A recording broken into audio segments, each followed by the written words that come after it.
ओम शांति। आज प्यारे मीठे बाबा की मुरली मंथन की डेट है 18/11/24। तो आज मीठे बाबा अपने बच्चों से कह रहे हैं, मीठे बच्चे, बाबा है अविनाशी वैद्य जो एक ही महामंत्र से तुम्हारे सब दुख दूर कर देते हैं।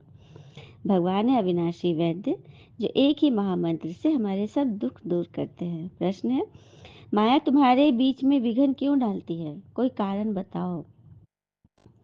माया तुम्हारे बीच में विघ्न क्यों डालती है? कोई कारण बताओ। पहला, क्योंकि तुम माया के बड़े से बड़े ग्राहक हो। उसकी ग्राहकी खत्म होती है इसलिए विघ्न डालती है।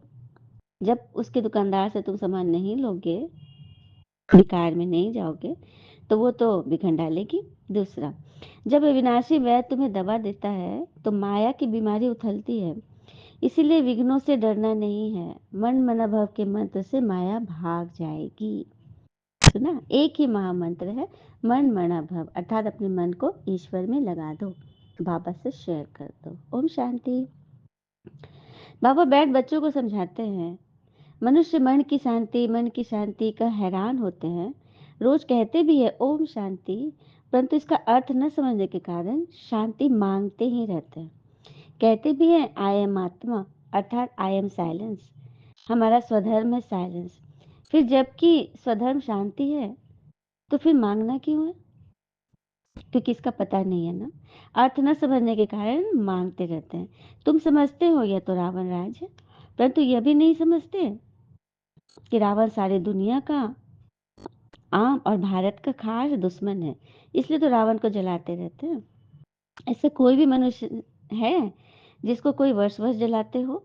उनको तो जन्म जन्मांतर कल्प कल्पांतर जलाते आए हैं, क्योंकि यह तुम्हारा दुश्मन बहुत बड़ा है। 5 विकारों में सब फंसते हैं। जन्म भी भ्रष्टाचार से होता है, तो रावण का राज हुआ ना। इस समय अथाह दुख है। इसका निमित्त कौन? रावण। यह कोई को पता नहीं दुख किस कारण होता है। यह तो राज्य रावण का है। सबसे बड़ा दुश्मन यह है। हर वर्ष उसकी एफिजी जलाकर जलाते रहते हैं।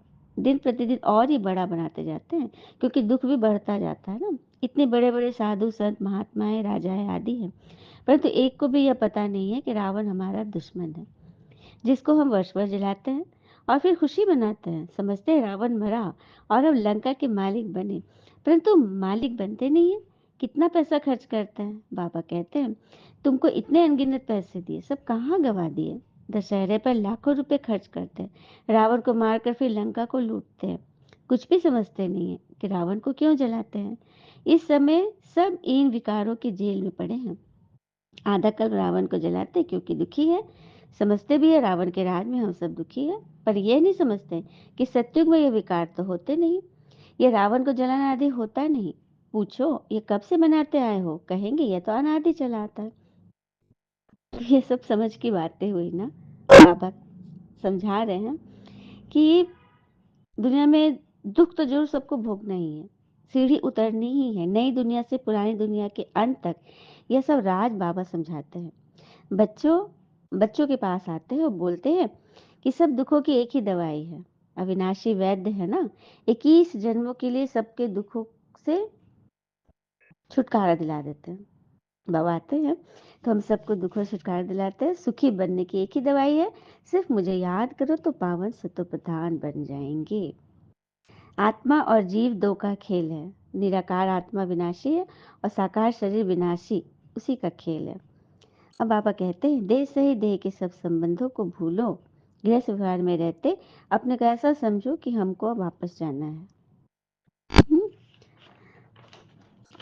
तो पूरी मुरली का जिस्ट यही है कि अपने को आत्मा समझ बाबा को याद करना है, वरना राम नाम जपते जपते तो मुख से कुछ कहना नहीं है। यह तो अजपा जाप है, सिर्फ बाबा की याद से श्रीमत पे चलना है। ठीक है, और समझना है क्या राइटियस है क्या अनराइटियस है। बाबा कह रहे ये दुर्गति और सदगति का खेल बना हुआ है। अभी तुमको सदगति के टाइम आदि का भी बाबा ने समझाया है, दुर्गति का भी समझाया है। तुम ही ऊंच चढ़ते हो, फिर तुम ही नीचे गिरते हो। ऊँच से ऊँच पद पाने वाले भी हैं और कम से कम पद पाने वाले भी हैं। जो अनन्य बच्चे हैं, वो आगे चलकर बहुत फ़ील करेंगे। यह साहूकारों की दासी बनेगी, यह राजघराने की दासी है। ये बड़े साहूकार बनेंगे, जिनको कब-कब इनवाइट करते रहेंगे। सबको थोड़ी इनवाइट करेंगे, सब मुँह थोड़ी ही देखेंगे। मतलब बाबा कह रहे हैं कि राजधानी है ना, या ऊँच से ऊँच पद पाने वाले भी और कम से कम पद पाने वाले भी हैं। बाबा भी ब्रह्मा मुख से समझाते हैं, सम्मुख सब थोड़े ही देख सकेंगे। तुम अभी सम्मुख आए हो, पवित्र बने हो, ऐसे भी होता है ना, जो अपवित्र यहाँ आकर बैठते हैं। कुछ सुनेंगे तो फिर देवता बन जाएंगे, फिर भी कुछ सुनेंगे तो असर पड़ेगा, नहीं सुने तो फिर आवे ही नहीं। तो मूल बात, बाबा कहते हैं, मन मना भाव। इस एक मंत्र से ही तुम्हारे सब दुख दूर होते हैं। मन मना भव, ये बाबा कहते हैं। फिर टीचर होकर कहते हैं मध्याजी भव, विष्णुपुरी को याद करो। अच्छा, मीठे मीठे बच्चों प्रति भगवान की नमस्ते, हम बच्चों के भी प्यारे बाबा को नमस्ते।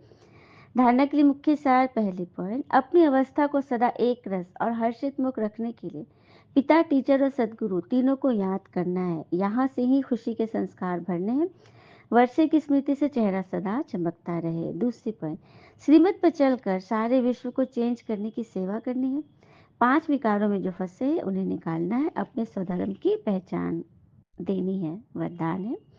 सर्व के प्रति अपनी दृष्टि और भावना प्यार की रखने वाले सर्व के प्यारे फरिश्ता भव।